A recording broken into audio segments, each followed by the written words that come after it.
سنیوں کو چاہیے کہ مسلک اعلی حضرت جو حقیقتاً مسلک اہل سنت ہے اس پر قائم رہیں اور اپنی شناخت اور اپنی پہچان جو ہے وہ الگ مقرر کریں.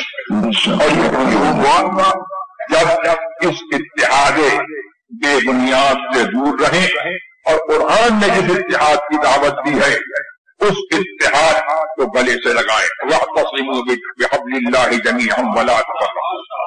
قرآن نے اللہ سبحانہ وتعالی کی دعوت دی ہے کہ اے مسلمانوں اللہ کی رسی کو سب مل کر کے ایک ہو کر کے تھام لو. وَلَا تَفَرَّقُوا. اور آپس میں تفرقہ مت کرو.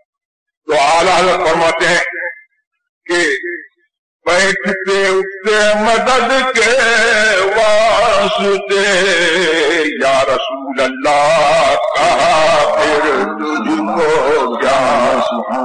یا رسول اللہ کہا پھر تجھ کو کیا. اور یا غرض سے چھٹ کے محض ذکر کو نام پاک ان کا جپا پھر تجھ کو کیا. اور اعلیٰ حضرت کا مطلب کیا ہے کہ مصطفیٰ کی غلامی کا دم بڑھو.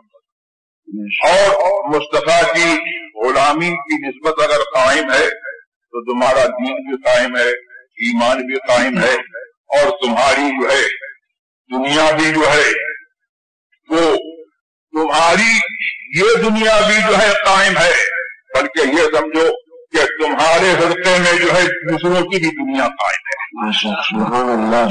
آج جو ہے طرح طرح سے بہانے ڈھونڈ کر کے جو ہے مسلمانوں کو ستایا جا رہا ہے اور دہشت گردی کا الزام لگایا جا رہا ہے. الحمدللہ اسلام دہشت گردی کی تعلیم نہیں دیتا.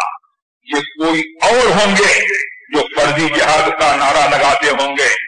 یہ ہمارا اسلام ہے جو حقیقی جہاد کا نعرہ لگاتا ہے.